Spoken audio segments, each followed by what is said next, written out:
Every video you make should be like a cake. Now, just like a cake is made up of multiple ingredients and is put together in a specific order and in certain amounts in order to make something that is really tasty to consume, you want to make sure that your videos are also containing certain ingredients and in certain amounts in order to make your content something that is really good to consume as well, because you don't want people to just watch a few seconds of your video and then go somewhere else, right? So in this video, we are going to look at the video framework or the recipe that is going to help you to retain the viewers that you do get.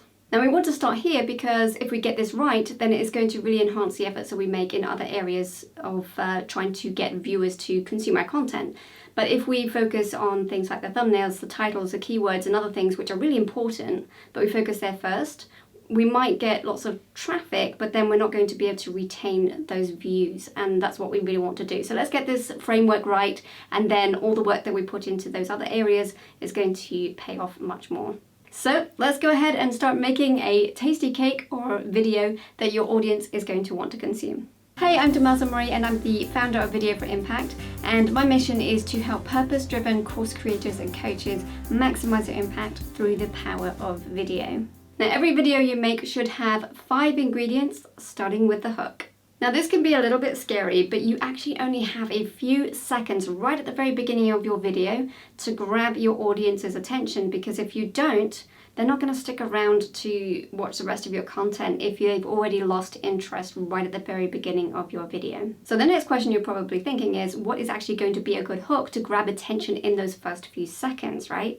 Well, here are a couple of ideas. There are more, but just to get you started, one is to use a question, which helps your audience self-identify as to whether this is the right video for them.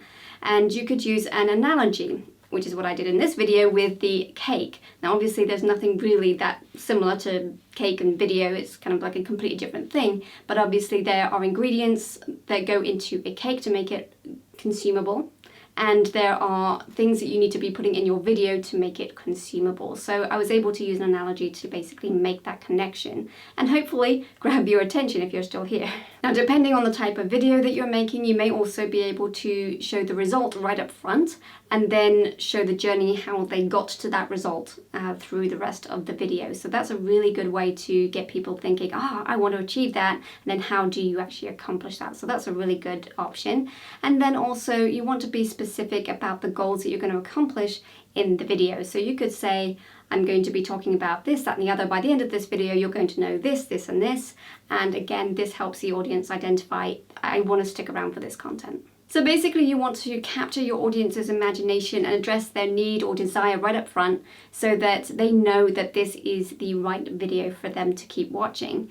And you want to address this within the first few seconds, like I said, and it's a very vital part of your video, but it does need to be kept really short as well. Now, the second ingredient in your video is your bumper or your intro. And this is kind of like an opportunity to sort of validate who you are and that you are someone who is worth listening to on the topic that you are going to be talking about. But please be warned, this must be kept short. You really do not want this to be long at all. Because think about it. Your current audience already knows who you are, they already trust you, they just want you to get to your content. They don't want to have to sit through a long intro each time they watch a video.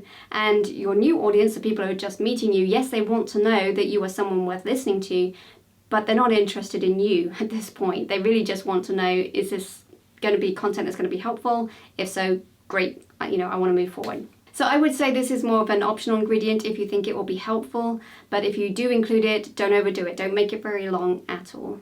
Now, I've got a lot of videos on this channel already, and I've used different styles of intros and bumpers over the years. Some have probably not worked quite as well, some have been too long, and right now I feel like the one I'm using, like I showed in this video, where it's basically my one-liner. It's who I am, it's what I do, and who I serve, so that if you're a course creator or coach and you want help with video production or video in your business, then you know that I can provide that kind of help for you, and I can actually also offer you a free mini course which will help you to accelerate your business growth and impact, which you can find the link for that in the description below. And this brings me to the third ingredient, which is CTAs or call to actions. And I'm sure you probably noticed that I just gave you a call to action to go and check out my free mini course with the link in the description below. And the reason being is that it flowed very naturally with the content as it fit, as it flowed at that point. And I would encourage you to not leave all your CTAs right to the end of your video, because it's quite possible that people aren't going to get to the end of the video, which means they aren't necessarily going to get that call to action that you want them to take. So where it's appropriate, I would go ahead and see where you can fit that call to action in as part of your content so that they actually get that, and not just leave it to the end. But you also want to, of course, be careful that your content isn't just one big long sales pitch, because that would be very off-putting as well. Now, there's a variety of CTAs that you can use throughout your videos, and I would maximize those opportunities. Things like liking, subscribing, and hitting the bell for notifications for more videos. It could be to go and download the free lead magnet, or in my case, the free mini course. You could also recommend another video to watch, which would be like the next step for them to take, or another video on a similar topic that would be related to what you're talking about. You could also suggest that they go follow you on different social media channels. And don't forget that you can ask questions so that you can create engagement as well. Speaking of which, let me know in the comment section below if you're getting value out of this content, and if you have any questions or comments about video frameworks. Now, the fourth ingredient is your content, and obviously this is the primary ingredient of your video, and you want this to come immediately after your hook and your intro or your bumper, and have the CTAs interspersed throughout your content. For example, in this video I had my hook with the cake, and then I introduced myself with my intro, and then I have been sharing the content, but I've also been adding CTAs throughout as well. And when it comes to your content, you want to make sure that you're talking about just one topic. You might have 3 or 5 points on that topic, but make sure that is just one topic and not lots of different things. And you might want to use that in your hook. So for example, I might say 3 strategies to look more attractive on camera. And that can be the hook, the title, or the thumbnail, or whatever. And then you're actually following up on that in the content itself. And you want to make sure that you are not going down rabbit trails. And I know this can be much harder, especially if you're doing lives where it's very easy to go off on a tangent.